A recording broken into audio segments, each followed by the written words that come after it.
Hi friends, ഞാനിപ്പോൾ ഉള്ളത് ഇന്ത്യയുടെ സ്വിറ്റ്സർലാൻഡ് എന്നറിയപ്പെടുന്ന നമ്മുടെ സ്വന്തം വിനോദസഞ്ചാര കേന്ദ്രമായ മണാലിയിലാണ്. ഡൽഹി കാശ്മീരി ഗേറ്റിൽ നിന്ന് 10-12 മണിക്കൂർ ബസ്സിൽ യാത്ര ചെയ്ത് നമുക്ക് മണാലിയിലെത്താം. ഞാനിവിടെ വന്നത് ഫെബ്രുവരി 1 ഈ കാണുന്നത് മണാലി ബസ് സ്റ്റാൻഡാണ്. അതിരാവിലെ 5 മണിക്ക് ഞാനിവിടെ എത്തി. പുറത്തിറങ്ങിയാൽ നമുക്ക് കാണാൻ സാധിക്കുന്നത് വലിയ മലനിരകൾ മഞ്ഞു പുതച്ച് നമ്മളെ വരവേൽക്കുന്നത് പോലെ തോന്നുന്ന കാഴ്ചകളാണ്. അത്രയും മനോഹരമാണ് ഈ കാഴ്ച. ഈ കൊടും തണുപ്പിൽ ഇത്ര നല്ല ഒരു അനുഭവം നമുക്ക് ലഭിക്കണമെങ്കിൽ ഈ ഒരു സീസൺ ടൈമിന് തന്നെ വരണം. നമ്മൾ പിന്നെ പാക്കേജ് ഒന്നും എടുക്കാതെയാണ് വന്നത്. അതുകൊണ്ട് തന്നെ ഇവിടെ എത്തിയ ശേഷമാണ് റൂമും ടാക്സിയും ഒക്കെ സെറ്റാക്കിയത്. അപ്പോൾ ഗെയ്സ്, മണാലിയുടെ കൊച്ചു സുന്ദര കാഴ്ചകൾ കാണാൻ എൻ്റെ കൂടെ നിങ്ങളും ഉണ്ടാകുമെന്ന ശുഭപ്രതീക്ഷയോടെ നമുക്ക് വീഡിയോയിലേക്ക് പോകാം.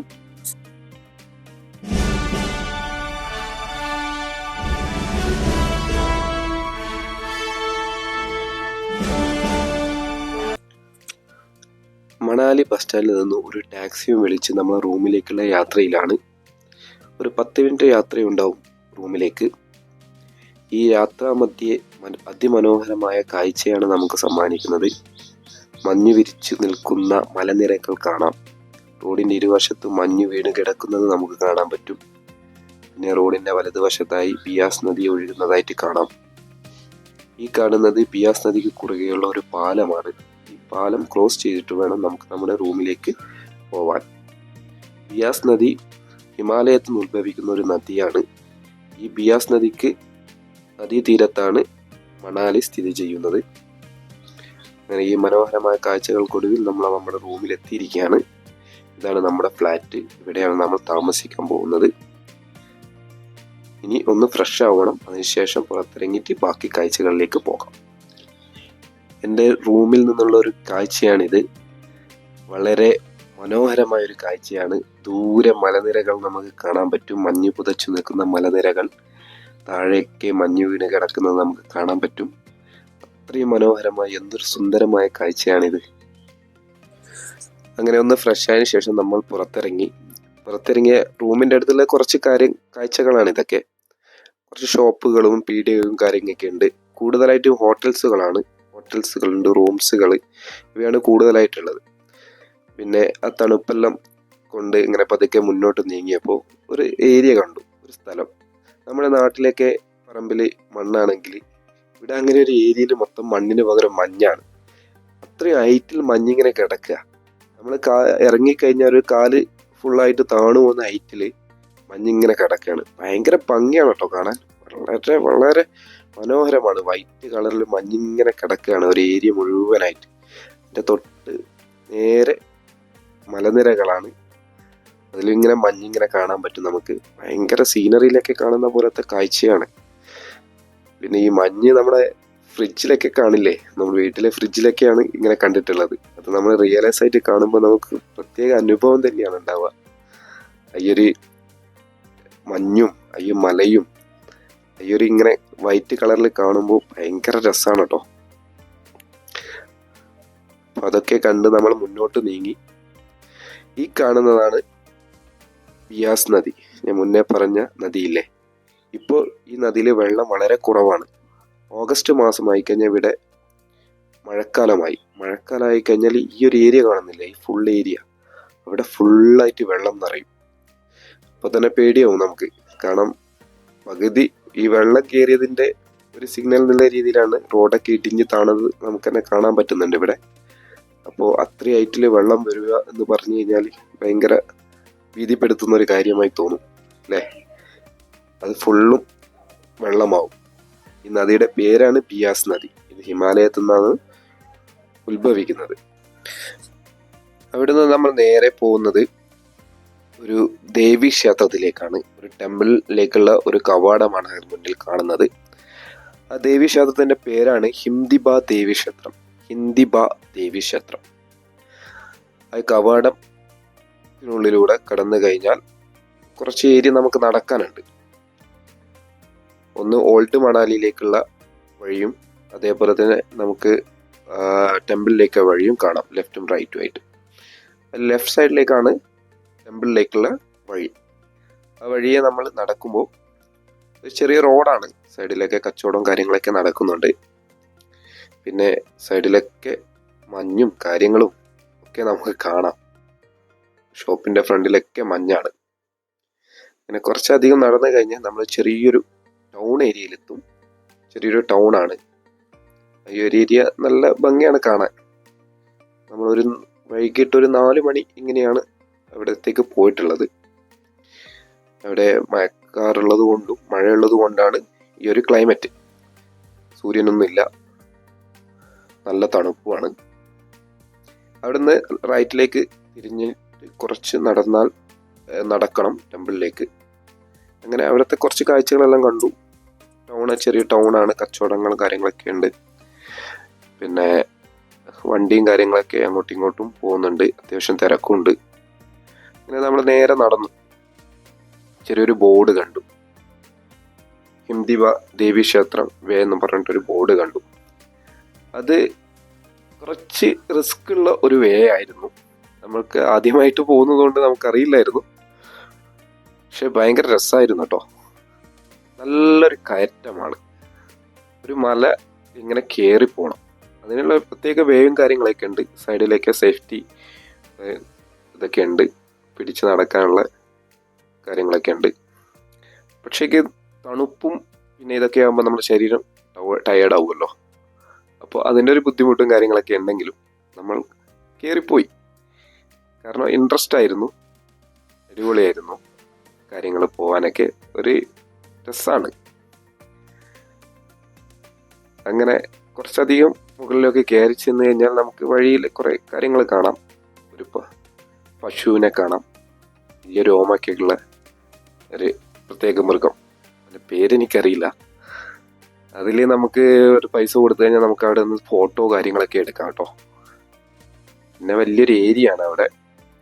ഇതിൻ്റെ മുകളിൽ ചെന്നെത്തിയ ഒരു സ്ഥലത്തല്ല, 2-3 സ്ഥലങ്ങളിൽ ഞാൻ ഈ മൃഗത്തെ കണ്ടു. ഒരു ഫോട്ടോ എടുക്കണോ കാര്യങ്ങളോ നല്ല ചോദിക്കുന്നുണ്ട്. ഒരു പ്രത്യേക അവിടുത്തെ ക്ലൈമറ്റിനനുസരിച്ചിട്ടുള്ളൊരു മൃഗമാണ്. കാരണം ഭയങ്കര രോമാണ്, നല്ല നീളത്തിലുള്ള രോമാണ്, നല്ല കട്ടിയുള്ള രോമാണ്. തണുപ്പല്ലേ, ഒന്നായിരിക്കും. അങ്ങനെ നമ്മൾ ഒടുവിൽ നടന്നു ക്ഷേത്രത്തിൻ്റെ മുന്നിലെത്തി.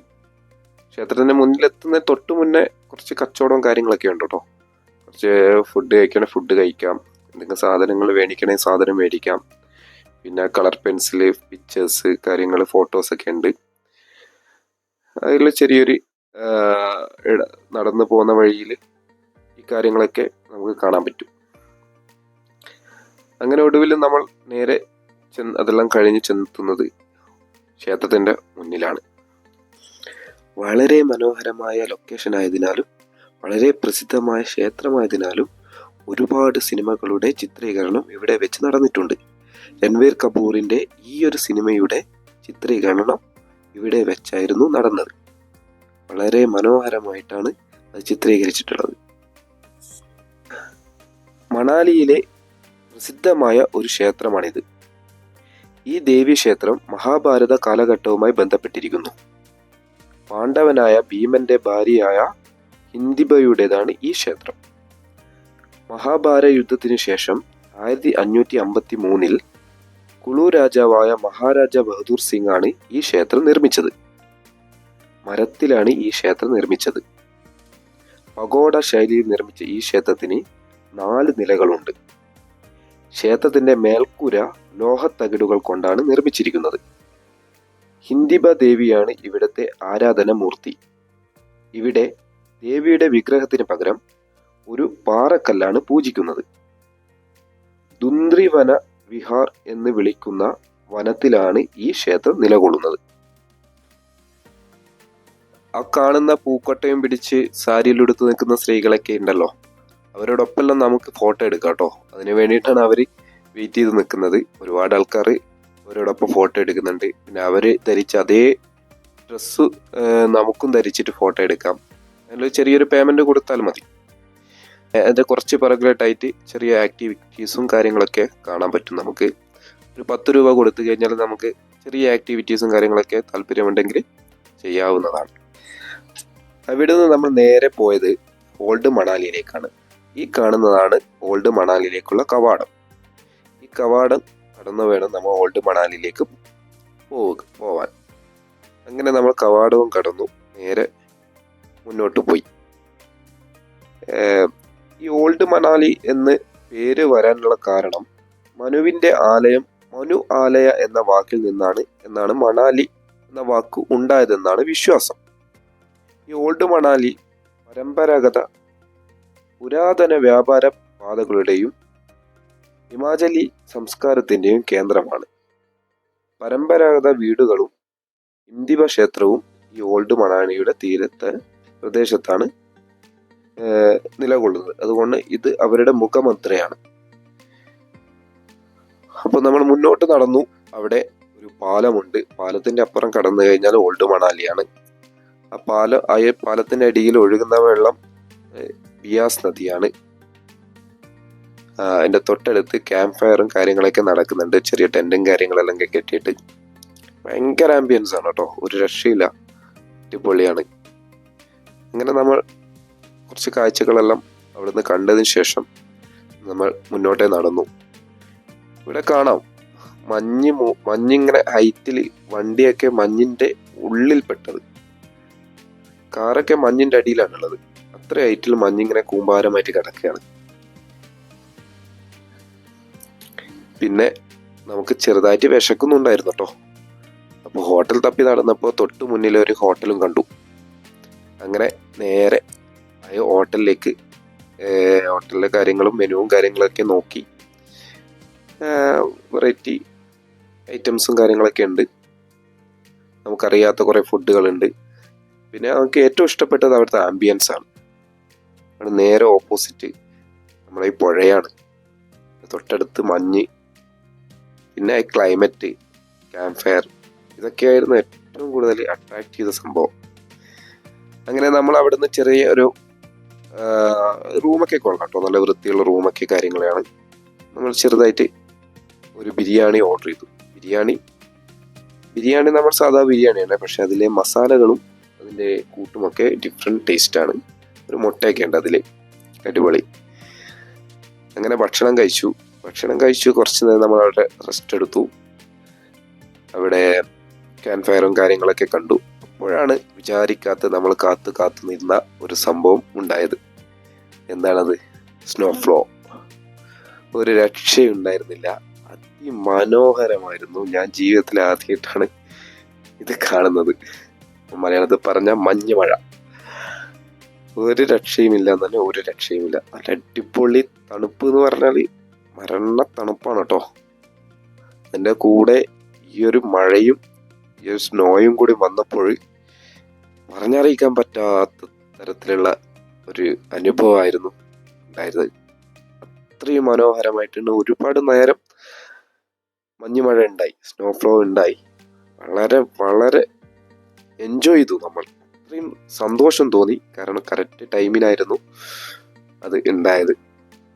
അപ്പോൾ നമുക്ക് കുറേയൊക്കെ നമ്മൾ നനഞ്ഞു, കുറേ ആൾക്കാർ നനയുന്നുണ്ട്, അങ്ങനെ മഴയത്ത് കളിക്കുന്നുണ്ട്. വളരെ വളരെ സന്തോഷിച്ചുകൊണ്ട് പലരും അത് ആഘോഷിക്കുകയായിരുന്നു. കാണാൻ തന്നെ വളരെ വളരെ മനോഹരമായിരുന്നു. കുറേ സമയം അതിങ്ങനെ ആസ്വദിച്ചു. കുറേ എൻ്റെ ക്യാമറയിൽ ഞാൻ അത് വീഡിയോ പകർത്തി. കുറേ ആൾക്കാർ പാലത്തിൻ്റെ മുകളിൽ ഇരുന്നിട്ട് വീഡിയോ പിടിക്കുന്നുണ്ട്, ഫോട്ടോ പിടിക്കുന്നുണ്ട്, പിന്നെ നനയുന്നുണ്ട്.